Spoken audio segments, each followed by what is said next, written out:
Nagkakailang nahahati talaga ng panahon ang hilig ng mga tao sa kada henerasyon. Times have changed. Sabi nga ng mga nakatatanda.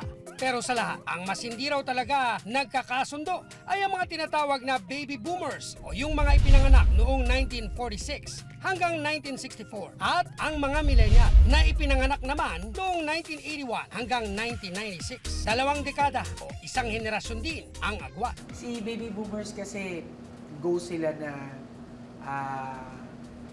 sige, kung wala, di wala. Pero they would try to and strive to get what they want. Si millennials parang kasi they grew up with the internet na mabilis na yung technology natin, information exchange natin. So minsan napapaliit nila yung nawawala yung patience. Tulad na lang ni Ira na isang millennial at ng kanyang lola Matet na isa namang baby boomer. Close naman daw ang dalawa pero sa ilang mga bagay tila hindi raw sila nagkakaunawaan. Noon, hindi uso mga shorts, nakapuruntong yan. Ngayon, mga naka-shorts na sila. Mas strict kasi si Lola kumpara kay Mama. Sa pananamit po, kasi pag morning, naabutan niya ako before pumasok lagi. Ano ba yung suot mo? Magpalit ka natin. Ganyan. Kaya sa pop quiz na ito, titingnan natin kung gaano sila kapamilyar sa kinabibilangan nilang henerasyon. Sa tatlong tanong, ang pinakamaraming tamang sagot ang panalo. Una munang sasalang si Lola Matet para sagutin ang tanong tungkol sa mga millennial. Sa millennial slang term, ano ang ibig sabihin ng FOMO? Yun ang hindi ko po maintindihan. Ngayon ko lang narinig yan. And the answer is fear of missing out. Ano ang tawag sa mga nakakatawang larawan na kumakalat sa social media na may mga text? Di ba yun yung trending? Ang the answer is memes. Akala mo, hindi ko alam, ha?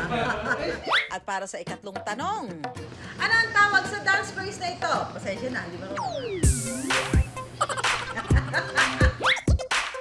Nag-wave? Ano ba yan? Ang tamang sagot, nay. Sa tatlong tanong, si Lola Matet, nako, walang naitama. Para naman kay Ira na millennial, ang unang tanong, ano ang pinakasikat na boxing match na ginanap sa Pilipinas? Hindi ko alam. Ang tamang sagot ay Thrilla in Manila. Sunod na tanong, kung ngayon ang uso ay club at bar hopping, ano naman ang uso nun? Perya? Hindi. Ang sagot dyan ay disco. Disco, baby. At para sa huling tanong, okay, ano ang tawag sa dance craze na ito noon?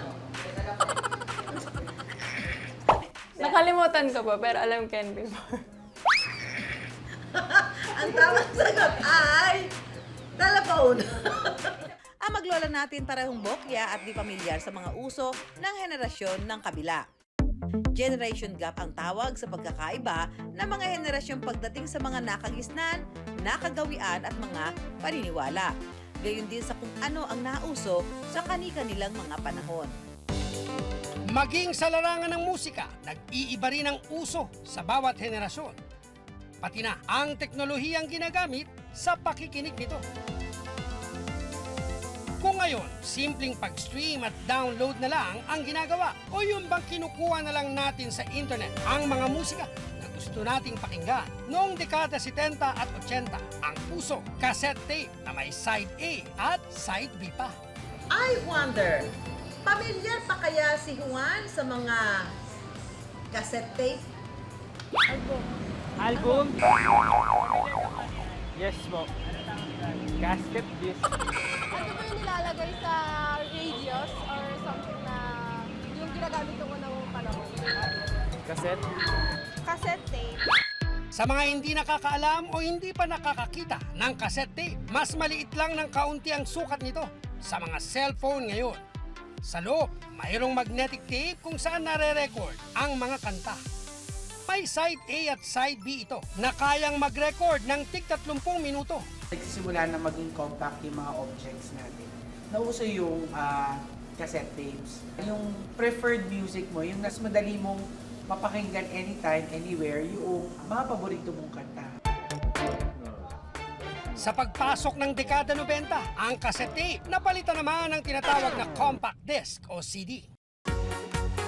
At mula sa mga Walkman, nauso ang mga Discman, kung saan mas madali magpapalit-palit ng kanta.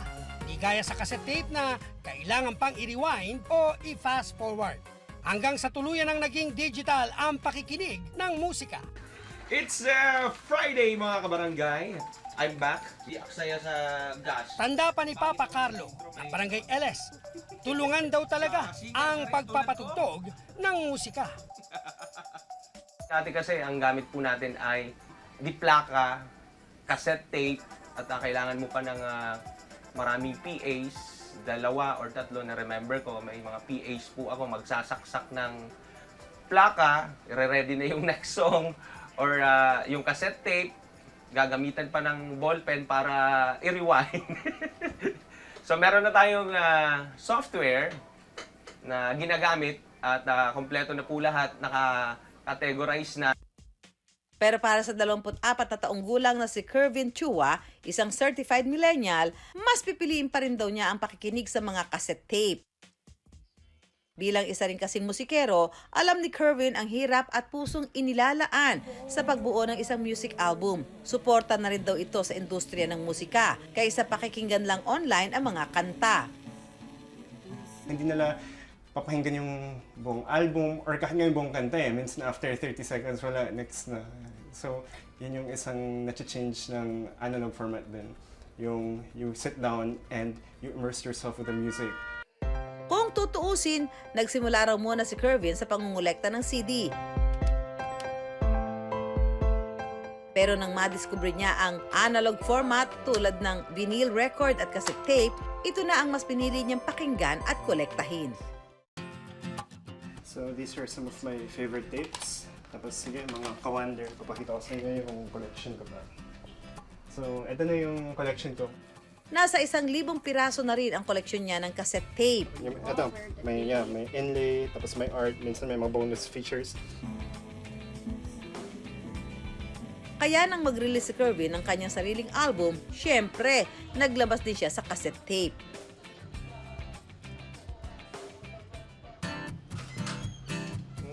At para mabigyan ng mapagpipilian ng mga taong interesado, noong nakaraang taon, binuksan naman niya ang United Cassettes Philippines kung saan nagbebenta siya ng mga album ng mga underground band na nakakaset din.